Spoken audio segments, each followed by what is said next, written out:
My husband fell in love with my stepsister and got her pregnant. When she fell down the stairs and miscarried, my husband believed I had framed her, so he kicked me out of the house. However, he didn't know that I was also pregnant. 5 years later, I became a renowned doctor and raised my twin sons on my own. Little did I know that the first patient I treated upon returning country would be my stepsister. I could feel my ex-husband Eric's eyes on me the moment I stepped through the door. His face twisted in anger. What is she doing here? He thought. Before I could say anything, my stepsister Olivia lunged at me, her hand raised to slap me, but I caught her wrist, my grip tight, our eyes locked, and I asked, "What do you think you're doing?" Olivia sneered, "Ashley, what are you doing here? Eric warned you to stay away from Willowmere. Are you trying to cause trouble?" I held her wrist for a moment longer, then loosened my grip, watching her stumble and fall. She looked up at Eric, desperation in her voice. "Eric, look at her. 5 years ago, she made me miscarry, and now she's back to hurt me again. Haven't I suffered enough because of her?" Eric's expression darkened as he strode forward, his gaze cold. "Ashley," he growled, "who said you could come back?" I smirked inwardly, but on the outside, I stayed calm. Eric's ban had kept me away from Willowmere for years. Back then, I struggled to survive, living under a bridge while pregnant. But now, they still see me as that same Ashley? I replied calmly, "I don't understand what you're implying." Just then, Noah and the other staff rushed over. He introduced me, "Mr. Anderson, this is Dr. Garcia, in charge of MS Garcia's case."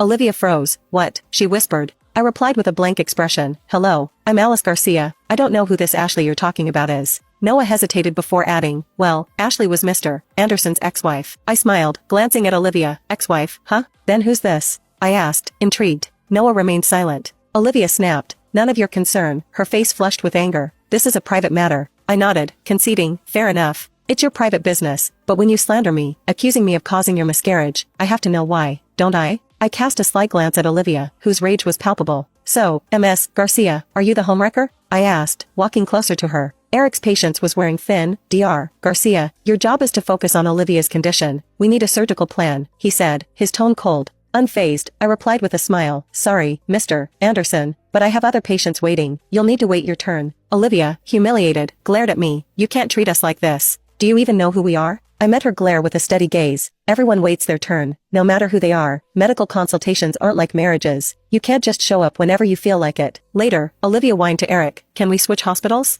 I don't feel right here. That woman could be Ashley. Who else looks like her?" She grabbed Eric's hand desperately, whispering, "See how hostile she is towards me? She might try to harm me again." Eric seemed lost in thought. He finally spoke. His voice detached. I had Tristan check her background. Tristan returned shortly, and with his usual respect, he reported, "Mr. Anderson, we checked Dr. Garcia's background again. She was born and educated abroad, and she's never returned here before." Eric's brow furrowed deeper. Was it really possible that Alice wasn't me? But the hostility in my eyes, the way I carried myself, it all felt personal. There was more to this than just mistaken identity. "Where's Ashley now?" he asked.